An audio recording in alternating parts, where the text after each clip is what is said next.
All right, click the links to join the channel here. Become a member. Get a name of color in the chat. Or over at Subscribe Star, it's a video hosting platform. We have a private chat over there. Thanks to Vegan, LG, and everyone else over there. I don't know if I can do this for YouTube, but I'm going to try. It's a lot of hot words and a lot of talking around those hot words. So Cancel Club comes for everyone. I know probably nobody knows who this guy is. It's some kind of, electronic music. I mean, like, what do you call it? Not I mean, most music's electronic. I mean, what do you call it? Like techno or something? But it's still a good example of what the woke soy cancer is going around. And let's not get on our high horses here. If you think it's just a bunch of pussy soy boys on the left canceling people, and to be fair, it more is than not. But Faith Goldie got banned from Jordan Peterson and Ben Shapiro's free speech event. I believe it was called Uncancelable, a free speech event. And they canceled Faith Goldie and a couple other people at the last minute because the free speech event, I guess, couldn't handle speakers who actually spoke truth to power. So Jordan Peterson and Ben Shapiro, those are the kind of guys, and there's that crowd of the controlled ops right wing where they run in terror from Vincent James or Mark Collette or Nick Fuentes or Red Ice. I think Red Ice at one time did an interview with Ben Shapiro like 8 years ago. It was a different world back then. But the controlled ops right wing is scared to death of the open marketplace of ideas. And I know there's a huge fan of those YouTube personalities, and some of them do what they can. Some of them do drop red pills, and some of them drop honk pills. I get that, but there's a lot of controlled ops going on where they want you in this narrow spectrum of allowable debate. 1 millimeter outside that debate, and there's that clip of Ben Shapiro giving an interview going, if they're Islamophobic, we'll dox them, we'll destroy them, we'll get them fired, we'll destroy their lives, we'll get their wives fired, we'll get their kids kicked out of school, we'll grind them into dust. And little Ben Shapiro slips out every now and then. You kind of see what's beneath that human mask, and like, you're just pure evil, aren't you? Yeah, really. The only good thing about that crowd was in 2015. His shtick was to get people further to the right, because you listen to him for a minute and then you realize there's something more going on. But like, this is what feels like controlled ops. So you go further and further to the right and you get away from him and you never listen to him again, which is great because it was part of the conveyor belt to go further and further. And then YouTube kicked off all those channels. But thank God they did, because they went to Odyssey and they created all these other alternative platforms. So that was kind of good. If Jordan Peterson loves free speech, unless it's speech that he doesn't approve of. He had a couple very famous meltdowns on Twitter over free speech. It's like, that's not really free speech if it's not for all topics. Oh, yeah, it's just controlled ops, isn't it? Yeah, pretty much. Anyway, so this mouse guy was canceled from a music event, apparently because he was an artist featured on an Adult Swim show, $1 Million Extreme, back in 2016, which was made by Sam Hyde, the comedian who's turned into memes all the time, and usually the mainstream media kind of falls for him. And a lot of those memes actually are legitimately funny. It's weird how something has worked for a long time, which is Roseanne Barr is finding out the left wing doesn't really abide comedy unless it's just propaganda, which means they just hate comedy in general, which they do, as well as free speech. It's funny how the left thinks they're free thinkers raging against the machine, but are supported by Anheuser-Busch, Ford, Bank of America, and the government. How are you free thinking if you censor diversity of thought? Well, those are right-wing people. Those are all Hugo Boss type of people. So does that mean their ideas don't have any value? Because I can look at left-wing ideas and say some of them have value. If you want to listen to left-wing speakers and books or right-wing equivalent, please, put everything on the table. You want to have these books in libraries, have all the books from the right-wing too in the libraries. And the left-wing loses their mind over that. It's like, but the right-wing doesn't. The real right-wing doesn't fear free speech because we know we have better ideas. Why does the left-wing? Oh, because you guys are just such skilled speakers. You're such big brains, skilled in rhetoric, logic, and debate that you can convince people. Or they have better ideas. Have you considered that ideas? Because the left wing is no shortage of well-polished speakers. It's weird that they really are terrified of talking to people. Anyway, so how are you free thinking if you censor diversity of thought? Like they never stop to ask those questions because they're effing terrified. I wish I could source. They're just so terrified of actually like thinking of everything and having everything on the table. They need a censor. Anyway, who decides? Like who decides who's right or left? Like who gets these labels? Who decides on the nomenclature? And who gets canceled? Well, apparently the ADL decides on the nomenclature because they can change the lexicon from moment to moment. Like what godlike power you've endowed in Greenblatt? And Greenblatt's not the master. He's a puppet. Like, puppets have puppets. Anyway, so whoever holds the power of censorship are your masters, and whoever's above criticism are your puppet masters. And I know that quote has been wrongly attributed to everyone, and they attributed it to some right wing guy. It's like that quote has been around for 10,000 years. That those who are above criticism are your masters. That guy didn't come up with this 10 years ago, you idiots. That concept has been around. I mean, that's so friggin' bizarre of saying like like a cat may look at a king. It's kind of roughly the equivalent concept. Like you must be careful. The court jesters and the cats may be a little bit cheeky, but everyone else has to watch their p's and q's. That's what that phrase means roughly. Of those you can't criticize your masters. But one I guess right wing unpolitically correct guy type said it. Like an Andrew Langan type of character said it. And they go, oh, it's his. The idea is attributed to him. He said he created it. No, it's like it's a common human concept. Why, like, you have to be effing developmentally disabled to like some of the arguments these people put out there on Twitter. They parrot things and they never stop to think because they never stop to think. They're never taught how to think. They're taught what to think. Anyway, maybe you remember Nina Jankowicz at the Ministry of Truth. She disappeared, but that ministry didn't disappear. And when Biden gets reelected in 2024, and he will one way or the other, he will get reelected. That ministry is still there. It's just going to come back. They replaced Jankowicz with another guy. That's not going away. This is a one-way street. Where we're going now, this journey, this train, it's one way. It has no brakes, and it's accelerating all the time. Anyway, so in 2016, this guy did music for a TV show, and in 2023, the globalists canceled him from a concert. Keep in mind, he didn't actually do anything wrong. He was on a TV show that was labeled wrongthink, and 8 years later, he's untouchable.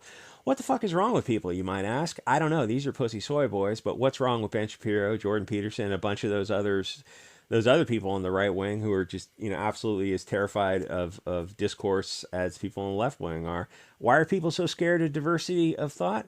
An interesting point in how these there's a guy on YouTube who calls it something related as meme pathogens. I'm calling these things like these Boolean operators, like for search term Boolean operators in a search engine. These social manipulation control words. When they ban you, they know they have to avoid a defamation lawsuit, assuming they're not judgment proof, so they don't make defamatory statements a fact. So they issue a press release about how this guy is canceled, and also their policy creates a safe space for BLT furry two spirits or other anal crowd, implying that this musician is somehow a threat to that anal crowd. Like they're conflating the two things, but they stop short of actual defamatory statements of fact. Nigel Farad, Laura Towler of Towler's Teas, Mark Collette, and Sewell down in Australia, and like hundreds of other people, Vincent James Fuentes, get canceled from the banking industry, renting cars, renting Airbnbs and hotels, and renting everything. Like get canceled from life. For wrongthink. These people didn't do anything wrong, but they get canceled, and the banks then issue a release about how they'll cancel anything that has anything to do with terrorism, with the implication being clear. And you look at all these people like, you just conflated, like what they're guilty of is offending the bankers and wrongthink, but you're conflating it with actual terrorism from those groups. And you put those two things together so that, the NPC hears those two things and they go, oh, that's why they got canceled. Like Laura Towler must clearly be on the level of one of those other groups. You're like, no, that's how the Boolean operators, these meme pathogens, how they manipulate language to brainwash the NPCs. Anyway, because to a globalist, if you're not a globalist, then that is the equivalent to terrorism to them. Anyway, so cancel, that's a lot of hot words for YouTube.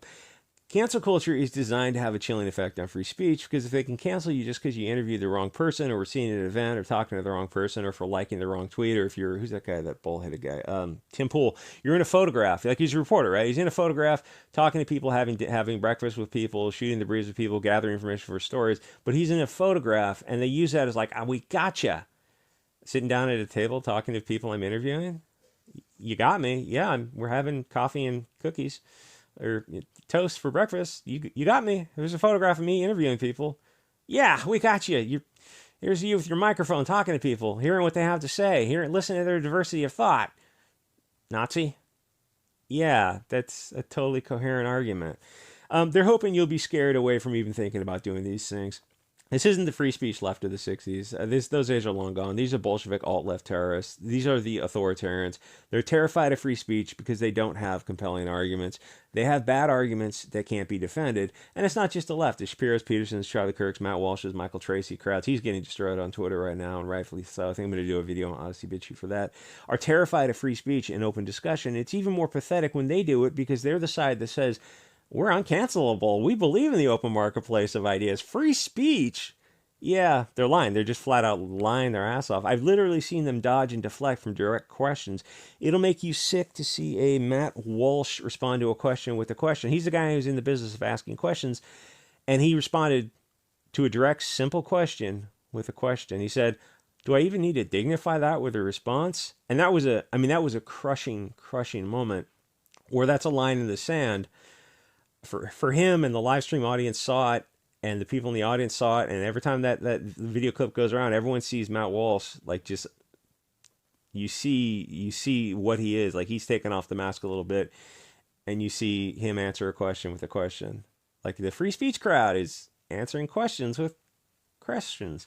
Yeah, that's why you're asked a question. That's known as the deflection, and it's pathetic. Why exactly can't you answer a simple question about your masters? Or Charlie Kirk did the same thing when he was on stage, and he was asked a question from the Groyper crowd. Is the golden cage really that strong? The pseudo-right really is disgusting because the traitor is worse than the open enemy. How are you conservatives when you haven't actually conserved anything? How is anal sex a conservative value? That was the question he was asked. Charlie Kirk never answered that question. Like, why wouldn't you, like, just answer it. Like, just give your 2 cents on it, or at least have the discussion. But he was waving that rainbow flag and celebrating the 2 guys buying a child and removing the mother from his life forever. Thank God I'm not a conservative. Anyway, so this guy attended a peaceful assembly, as is his constitutional right to do so, but apparently will get you canceled now. And the hysterical thing is the left wing, the no cops, no prison, rage against the machine. That left wing, we're working with the corrupt FBI/ADL to track down the peaceful protesters. The left wing who, like, no snitching rule, yeah, they're going to work with the FBI, the ACLU, ADL, SPLC, because, that's really all one group, in case you weren't aware. Yeah, that's the left wing. The Rage Against the Machine are working with the FBI to put people in prison for a peaceful assembly. That's the modern face of the left wing. You guys are they got subverted in 2012 with the Occupy Wall Street, the Larry Fink, BlackRock, State Street, Vanguard. And that all happened in 2012. That's kind of another video if you want to look into that. The absolute subversion and corruption of the left wing, where you just took the balls away from them, and you just, like, you put your hand up their ass and you turn them into absolute puppets, where they will just do or say anything their masters tell them to do. Yeah, that old liberal left is gone. These kids are legitimately low IQ, brainwashed, and a lot of them are drug addicted. They flat out do not. No, you understand? It's a medicine, man. Make it a treat. Sarah Silverman said that in her book. She goes, Miat, make it a treat. You shouldn't be doing something every day. Make it a treat. Make it special. Save it for special events, and it will be special. They flat out do not know how to think. They have stimulus emotional response to any trigger word that they've been brainwashed to respond to from a whole life of social media, mainstream media, and government schools, all globalist brainwashing. And they're coming out with the Rage Against the Machine cry. I know I use that a lot, but it's like, they really think that in their mind. They're so edgy, they're going to rebuild society. It's like, you guys are supported by BlackRock and Bank of America. You think the billionaires who are supporting you are going to support you into power to take their money away? You're a puppet. You're a useful idiot. You're supported by Coca-Cola and Ford. Oh, are we being used? Yeah, obviously you're being. You know who's speaking truth to power? Who's actually over target? Who's actually going to accomplish something? It's the right wing who gets censored and deplatformed, who get debanked.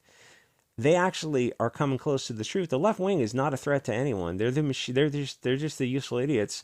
I hate to use brown shirts as a metaphor, but they're the political. They're just like they're mouse red children. They're red. They're just mouse children. They'll do whatever their masters tell them to do without any original thought, because they're terrified of free thought. They're terrified of that concept of.